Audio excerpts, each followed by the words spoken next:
let's end it with a little discussion here. I guess if you want to finish this sentence, player of the year so far in college basketball through 2 weeks is It comes down to two people for me: me too. Let's see if we have the same two. Braden Smith and JT Toppin. Okay. I have Braden Smith in there as well. Toppin was in my list. Toppin for me, that game against Illinois single-handedly is like, yeah, he's gonna just keep doing this. And if I'm projecting, he's gonna just continue to put up these monster like 25 and 12, 15 like games. I have Braden Smith, and this is just strictly through these 2 weeks. Braden Smith and Caleb Wilson for North Carolina. I don't hate that for Caleb Wilson. I think he's been one of the most impactful players in college basketball. So let's go Braden Smith. Yeah, for me overall, Braden Smith is my top choice right now. It's just his impact on the game is just undeniable. You take Braden Smith off this Purdue team. Obviously, you take a National Player of the Year candidate off of a team, but you take Braden Smith specifically off of this Purdue team, it changes their entire outlook of what they're able to do. The way he manipulates the flow of the game through the pick and roll, especially, is just uncanny. Sure, he's only shooting 40% from two, from the field or whatever during these games, and there's the defensive questions and everything. But the ball in his hands, he's able to absolutely dictate the entire flow while elevating the floor of everybody around him. Looking at what Oscar Clough's been able to do, looking what Kaufman Wren's able to do, looking at what this entire identity of this 4-0 top 3 team is in Purdue, completely centers around Braden Smith. And I think that's really shown, and he's picked up his shooting as well, plus 40% on the season. I just think that it's not a runaway situation. I think there are other more talented players for certain in the college game right now, but I think the impact that Braden Smith has on the college basketball landscape is higher than anybody else out there right now through 2 weeks. Yeah, I don't have too much more to add. That game against Alabama was absolutely fantastic. Masterful. And to win that game on the road, it might be the best win of any team to this point of the year in terms of like true road game, winning in that fashion. Kaufman Wren's first game back and everything like that. So I have Braden Smith. I didn't put like a 1, but I put him and Caleb Wilson as 1A and 1B.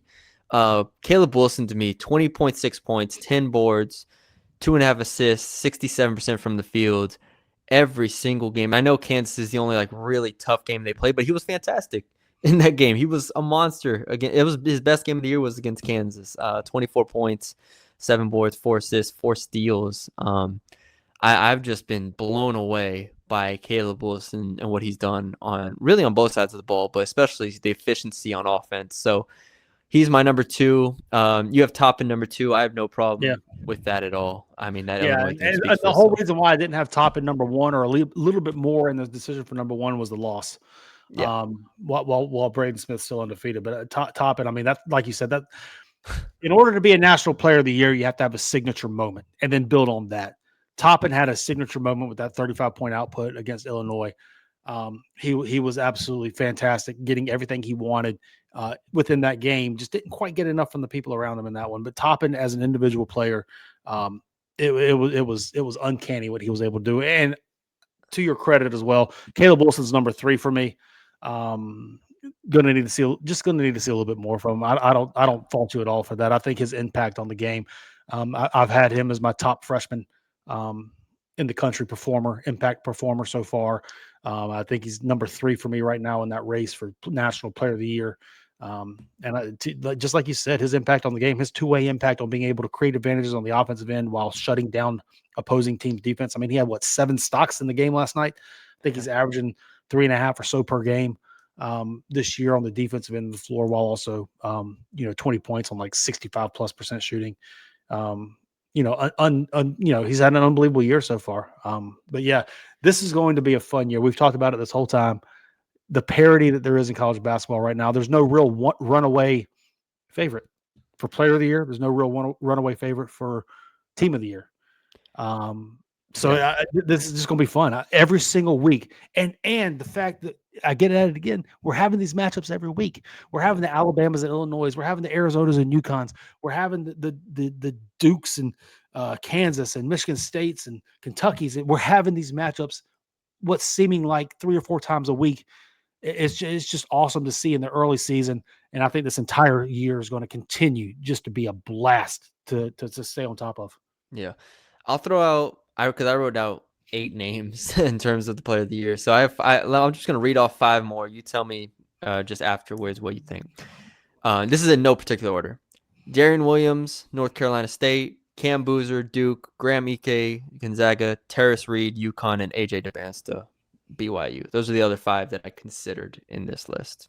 So I just wrote an article on Monday giving my national player. Obviously, I have a Naismith Player of the Year vote and everything too. So I put out every two or 3 weeks my Player of the Year, where it's at. 1 was Smith, 2 was Toppin, 3 was Caleb Wilson, which we already talked about. AJ Bansta for me was 4, especially coming off of that UConn game. He does things that nobody else in college basketball can do. Darian Williams for me was 5, Cam Boozer 6, Darren Peterson was 7, Graham Ike 8, Bennett Sturtz 9, and Ryan Conwell 10 for me. I thought about Conwell. Yeah.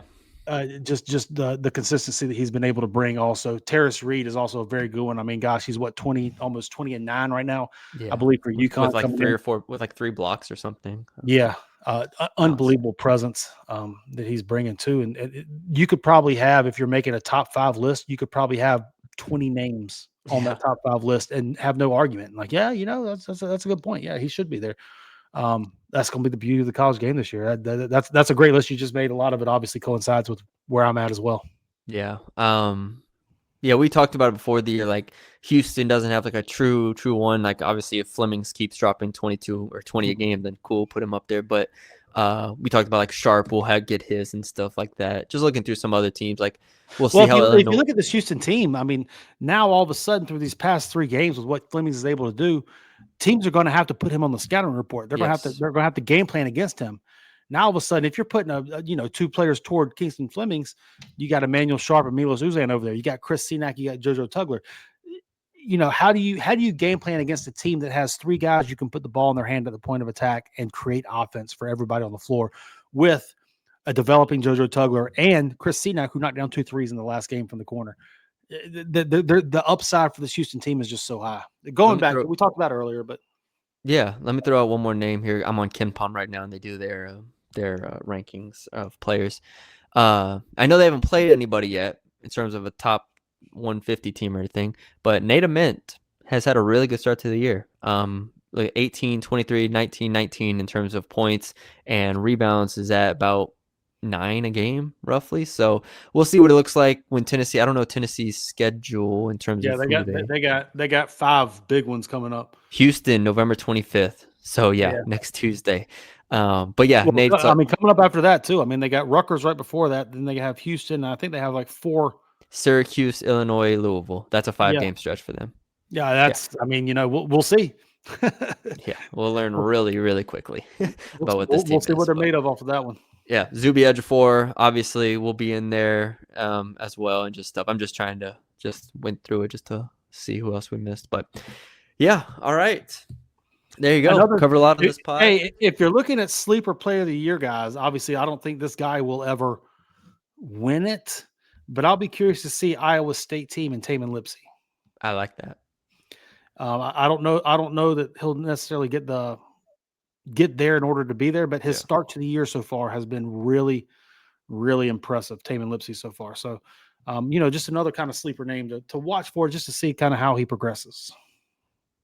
You got me just going down the list of teams, looking at players. Cameron Carr from Baylor has had a tremendous start to the year. I want to give him a shout out. He is someone that has exploded onto the scene. We'll talk about Baylor, I'm sure, very soon. I know they have Creighton and St. John's as their next 2 games. So, yeah, we'll talk about all these players, and we'll do this. I figure we'll do maybe every other week, maybe every week, something like that, just looking at the player of the years across the country. So, that's all we got for y'all today. Hope y'all enjoyed it. Leave us a like, comment, share, subscribe if you have not already.